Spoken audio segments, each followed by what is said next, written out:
Hello, good morning. It is the last week at the studio. Oh, are you okay?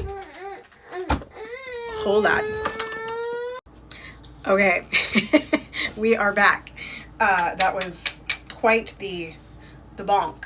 Okay, y'all. So we're in the last week of the studio. I do super festive looks in order to be free. Like, I feel very creative when I do my makeup festive, and I think that, you know, in the past when I've dyed my hair fun colors or even did the braids, it allows others to be free, right? It allows them to see me, that's the wrong color, see me, no, that's the right color, in my fullness. No, we don't need it.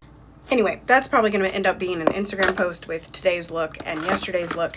But what I did want to come on here and talk about, I was almost not going to do one today because I was like, I don't really know that I have a lot to talk about, y'all, but I'm still kind of figuring it out. I have for a while, that's another day. We're not going to talk about that.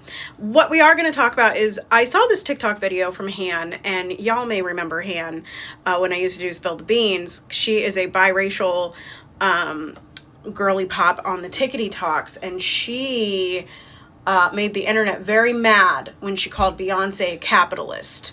And then there was a whole biracial debate and like what constitutes, like, same as the Wasian that I was talking about. But anyway, I saw one of her videos this morning and she was like, if Palestine isn't your litmus test, what is? And listen, I agree with some of her takes. We're not going to 100% agree with anybody. But here's my thing about litmus tests, about morality tests, about purity tests, about all of this, is it's playing directly into the binary. And I'm not saying that Palestine doesn't matter. Ceasefire now until the end of days. Everybody needs to be freed. No one is free until we're all free, right? But, and if we're constantly playing to binaries, as in like, if you're not pro-Palestinian in the way that I define pro-Palestinian, then you are a horrible person and I never want to hear from you again and I never want to hear you talk and I have no openness towards you. When the reality might be that they are pro-Palestinian, just not under the definition that you determined, right? And this could be with anything. And so and I've struggled with these litmus tests for a while.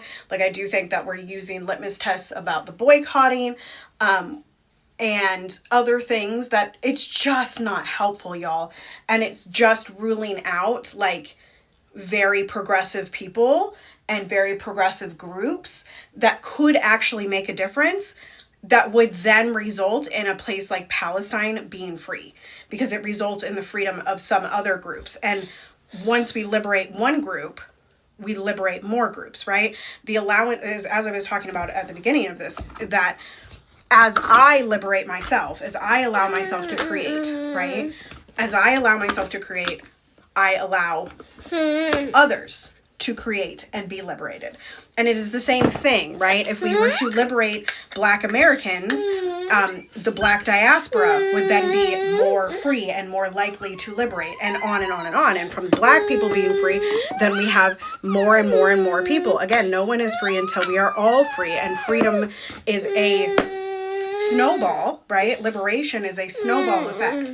And so, like, I find, like, again, like, I am pro-Palestine, free Palestine, ceasefire now.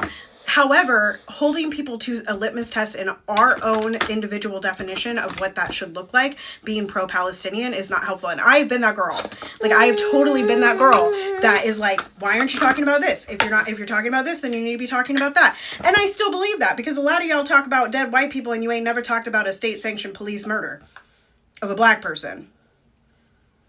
Right? However, I have, in my years of being online and doing activism and being biracial, right, I have come to a place finally where I don't need to punish you or give you a litmus test for those things. Yes, I may comment on it, but it doesn't mean that I don't want to talk to you. And I think that's like, you know, I talked about pro-Blackness the other day on my page, and like how some white people are like, well, then I'm not included. Well, that's your choice, right?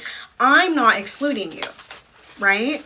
But this is the way litmus tests work, you know, is that there is exclusion, and the gatekeeping, the litmus test, the binaries, the all of the things that I've talked about today are facets of white supremacy. They're tenets of white supremacy. And in order to end white supremacy, right, we can't use the master's tools to demolish his house. That's all. Hope you enjoyed this. Come to Instagram to see my final look. We're going to do green and silver, I think, because my shirt is like green and silver. Because yesterday I did red and green. So I will see you all around.